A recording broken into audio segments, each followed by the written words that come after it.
اعوذ باللہ من الشیطان الرجیم بسم اللہ الرحمن الرحیم۔ جزیرہ خضرہ کے زیر عنوان امام علیہ السلام کی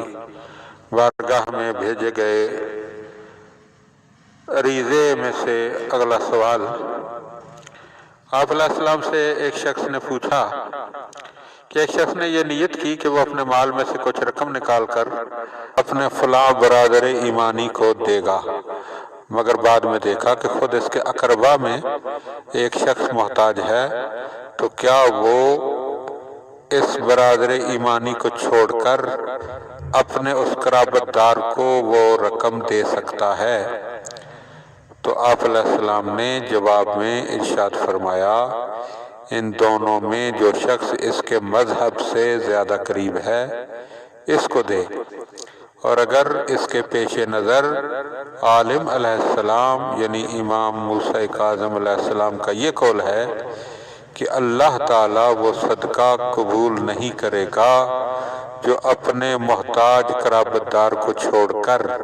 کسی دوسرے کو دیا جائے، تو پھر ایسا کرے کہ اس رقم کو ان دونوں میں تقسیم کر دے تاکہ دونوں کا ثواب اسے حاصل ہو جائے۔ اس کے بعد مولا علیہ السلام کی بارگاہ میں سوال پوچھا گیا کہ ہمارے اصحاب نے عورت کے مہر میں اختلاف کیا ہے۔ بعض کہتے ہیں کہ جب شوہر نے زفاف کر لیا تو مہر ساقط ہو گیا، اب شوہر کے ذمہ کچھ نہیں رہا، اور بعض یہ کہتے ہیں کہ عورت کا مہر دینا دنیا و آخرت دونوں میں واجب ہے۔ دریافت طلب امر یہ ہے کہ اصل صورت کیا ہے اور اس میں واجب کیا ہے؟ تو آپ علیہ السلام نے جواب میں ارشاد فرمایا، اگر مہر کے سلسلے میں کوئی تحریر ہے جس میں مہر قرض لکھ دیا گیا ہے تو پھر اس کا ادا کرنا دنیا میں بھی لازم ہے اور آخرت میں بھی، اور اگر اس تحریر میں مہر کا ذکر ہے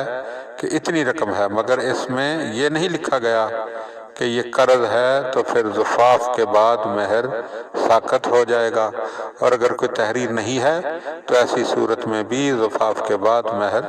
ساقط ہی رہے گا۔ اللہم صلی علی محمد و آل محمد وعجل فرج آل محمد۔